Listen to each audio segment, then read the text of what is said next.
Hi friends, Gilli ಗೆದ್ದಿರೋದಕ್ಕೆ ನಮ್ಮಮ್ಮ ಏನಂತಾರೆ ಬನ್ನಿ ಕೇಳೋಣ.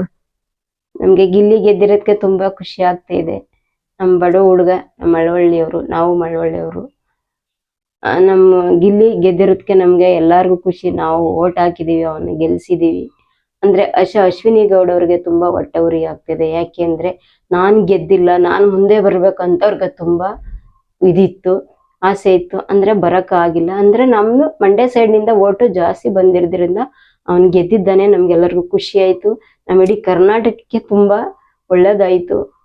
ಅವನ್ ತರನೇ ಮಕ್ಕಳನ್ನ ನಾವು ಬೆಳೆಸ್ಬೇಕು, ಮುಂದುವರಿಸ್ಬೇಕು. ಅವನ್ ತರನೇ ನಾವು ನಡೆ ನುಡಿಯಿಂದ ನಾವು ಕಲಿಬೇಕು. ನಮ್ಮ ಮಕ್ಕಳನ್ನು ಅದೇ ತರ ನಾವು ಹೇಳ್ಕೊಟ್ಟು ಈ ತರ ಮಾಡ್ಬೇಕು ಅಂತ ನಮ್ಗೆ ಅದೇ ಒಂದು ಉದ್ದೇಶ.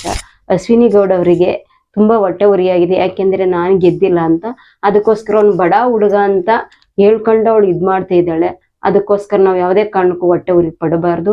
ಯಾರೋ ಒಬ್ಬ ಬಡ ಹುಡುಗ ಒಳ್ಳೇದಾಗ್ಲಿ ಅಂತ ಬಯಸ್ಬೇಕೇ ಹೊರ್ತು ನಾವು ಕೆಟ್ಟದ್ದಾಗ್ಲಿ ಅಂತ ಯಾವ್ದೇ ಕಾರಣಕ್ಕೂ ಬಯಸ್ಬಾರ್ದು.